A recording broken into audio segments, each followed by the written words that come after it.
और फिर सिडनी में व्रज का निर्माण हो रहा है भक्ति पथ के द्वारा, जहां पर अब क्या क्या हो रहा है ये तो मैं बता तो सिडनी में भी बताया था, पर मेरे को एक मन में बात आई कि भाई कार्य करने के बाद कार्य को हल्ला करने दो, हम पहले से हल्ला क्यों करें। पर निश्चित है एक सूक्ष्म व्रज कैनबरा सिडनी रोड के बीच में या कहीं पर, इसी आप लोगों से 2 घंटे की दूरी पर और सिडनी वालों से 40 मिनट की दूरी पर एक व्रज का निर्माण हो रहा है, जहां आप, कोई मंदिर नहीं है, कोई ऐसा भवन नहीं है बड़ा, पर खुले में ही एक व्रज की अनुभूति हो, ऐसा एक व्रज निर्माण हो रहा है। और वहाँ हमारे वृंदावन की आचार्य पद्धति, वृंदावन की भाव पद्धति से ऐसा सब वहाँ निर्माण किया जाएगा। बातें तो मेरे मन में बहुत कुछ आ चुकी हैं। हमारा मन तो है कि सप्तनिधि का जो पद है, वृंदावन प्यारो वृंदावन, उसमें गोविंद देव, गोपीनाथ, मदन मोहन, राधा रमण, राधा वल्लभ, जुगल किशोर और कुंज बिहारी, इन 7 ठाकुरों की छोटी छोटी कुंज बनेगी। सप्तनिधि मंदिर, वहां 7 निधि हैं, श्री गोविंद देव जी से लेके और बिहारी जी तक।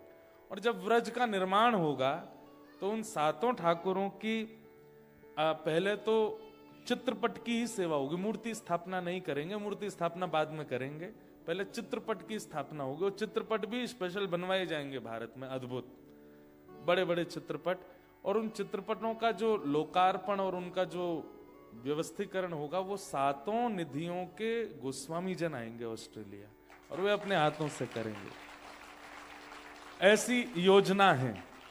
जो गोविंद देव जी के सेवायत हैं उनसे निवेदन करेंगे, वे ऑस्ट्रेलिया आके गोविंद देव जी को विराजमान करेंगे। गोपीनाथ जी के जो सेवायत जयपुर में हैं, वो गोपीनाथ जी की स्थापना करेंगे। जो मदन मोहन जी के सेवायत करौली में हैं, उनका वीजा लगवाएंगे, उनको बुला के उनसे स्थापना करवाएं। जिनके हाथ के ठाकुर उनके लाड़ से ही विराजें। राधा रमण लाल जी के स्थापना के लिए श्री राधा रमण जी के गोस्वामी आएंगे। हमारे जुगल किशोर जी के लिए पन्ना से वहां के गोस्वामी जन आएंगे। राधा वल्लभ लाल जी के लिए श्री राधा वल्लभ लाल जी के सेवायत आएंगे। श्री बिहारी जी के लिए बिहारी जी के गोस्वामी और हमारी हरिदास परंपरा के रसिक जन आएंगे। बाकायदा जैसे वृंदावन में समाज गायन होता है, पद गायन होता है, मंगला आरती होती है, राजभोग होता है, शयन होता है, वैसी पद्धति वहां पर व्यवस्थित की जाएगी। और वृंदावन से 7 श्रेष्ठ ब्रजवासी पुजारी बुलाए जाएंगे, जो वहीं रहकर के 7 निधियों की सेवा करेंगे। गौशाला छोटी सी बनेगी, जहां गायों की सेवा भी होगी। और एक वहां पर भक्तिपथ गुरुकुलम, जिस गुरुकुल में शनिवार रविवार की क्लासेस हुआ करेंगी। 5 क्लास होंगे। अब ताली बाद में बजाना सुन लो पहले। बात है तो इतनी, हर बात पर टप टप बजा दोगे आप। तो गुरुकुल की स्थापना होगी। उस गुरुकुल ऐसा नहीं है कि वहां आपको प्रॉपर 7 पूरे स्कूलिंग वहां होगी, भगवान ने चाहा तो वो भी हो जाएगा, लेकिन प्रारंभ में केवल शनिवार और रविवार को ही क्लासेस होंगी, जिसमें 10 साल से लेकर के इन्फिनिटी तक की उम्र के लोग ज्वाइन कर सकते हैं। और उस क्लास का मोटिव होगा, 5 सेक्शंस होंगे। जैसे first grade, second grade, third grade होता है, ऐसे हमने ग्रेड नाम नहीं रखे, फर्स्ट सेकंड थर्ड नहीं रखे। तो फर्स्ट ग्रेड का नाम रखा है बाल लीला। तो बाल लीला से जो पास आउट होंगे वो जाएंगे व्रज लीला में। व्रज लीला से जो पास आउट होंगे वो जाएंगे गोवर्धन लीला में। और गोवर्धन से जो पास आउट होंगे, लास्ट क्लास होगी रास लीला। तो ऐसे लीलात्मक नाम रखे जाएंगे क्लासेस के। और वहाँ प्रारंभिक शिक्षा जैसे फर्स्ट क्लास में बहुत लॉजिकल और बहुत छोटी छोटी जानकारियां धर्मशास्त्र के और हमारे हिंदू सनातन के बारे में। तिलक क्यों लगाते हैं, शिखा क्यों रखते हैं, घर पे कोई मेहमान आए तो उसको तिलक क्यों करना चाहिए, शंकर जी पर दूध क्यों चढ़ाते हैं, गणेश जी को दूर्बा क्यों चढ़ाते हैं, दुर्गा मैया को सिंदूर क्यों चढ़ाते हैं, बाल कृष्ण प्रभु का पंचामृत अभिषेक क्यों करते हैं। ऐसे 100 पॉइंट्स चुने जाएंगे जो बहुत जरूरी होते हैं सबको जानने के लिए।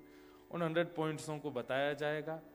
3 क्लासेस हुए करेंगी एक सेक्शन की, और फिर फोर्थ क्लास में माने शनिवार रविवार शनिवार रविवार शनिवार रविवार, चौथा शनिवार रविवार उस क्लास के बच्चों के सबके एग्जाम होंगे।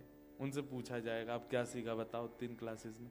उसमें जो जो लोग पास आउट होंगे वो फिर सेकंड सेक्शन में जाएंगे, मतलब बाल लीला से पहुंच जाएंगे व्रज लीला में। फिर व्रज लीला में थोड़ी और अपग्रेड हो जाएगा। उसके आगे गोवर्धन लीला। गोवर्धन लीला में प्रैक्टिकली चीजें ज्यादा सिखाई जाएंगी, बताने वाली कम, जैसे कि हवन कुंड कैसे बनाया जाता है, सातिया बनाने का नियम क्या होता है, गैया का दूध कैसे काढ़ते हैं, गोबर कैसे थापते हैं, घर में रंगोली कैसे बनाते हैं, घर में कोई संत आ जाए तो उनका स्वागत कैसे करते हैं, उस समय कौन से मंत्र बोलते हैं, सब चीजें, भोग लगाने की क्या विधि है, सब कुछ वहां पर जितना प्रभु कृपा करेंगे। मतलब कल को कोई अगर भारत से संत आवे, वो आपके घर आवे, तो घर आते ही उसको पता चल जाए कि ये भक्ति पथ का पथिक है। आपका स्वरूप, रूप और आपकी वाणी और आपकी क्रिया। आज पता है, हम एक बात मेरे मन में आई थी, भारत के कितने ऐसे संत हैं वो विदेश जानबूझ के नहीं आते। क्यों? क्योंकि उनको एक चीज का डर लगता है कि चलिए कम से कम रोटी सब्जी मिल जाएगी, लेकिन फिर भी इतनी शुद्धता नहीं मिलेगी घरों में। तो यहां आप लोगों की मजबूरी कि आप यहां से जा नहीं सकते, लेकिन आप लोगों को धर्म से दूर भी तो नहीं रहना है। इसलिए संत महापुरुष और वृंदावन के वक्तागण यहां आ सके, उनकी व्यवस्था के लिए भक्ति पथ की एक गुरुकुलम की व्यवस्था होगी।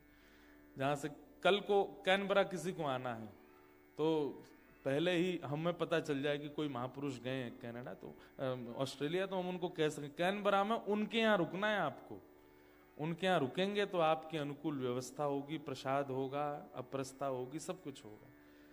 तो जब पता चलेगा भारत में भी संतों को जो ओवरसीज नहीं जाते हैं कि भाई ऑस्ट्रेलिया में ऐसी व्यवस्थाएं हो रखी हैं, तो वो भी मन बनाएंगे चलिए हम भी चलते हैं। और उनका आगमन, उनका दर्शन, उनका श्रवण कितनों का कल्याण यहां पर करेगा।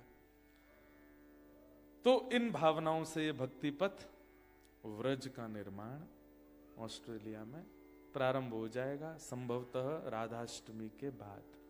राधाष्टमी तक अभी उसकी योजनाएं बन रही हैं, और हो सकता है राधाष्टमी पर ही उसका, क्योंकि श्री किशोरी जी ही प्रकट करेंगी वृंदावन को। तो श्यामा हृदय कमल सो प्रगट्यो, श्याम हृदय कुभार, वृंदावन प्यारो वृंदावन।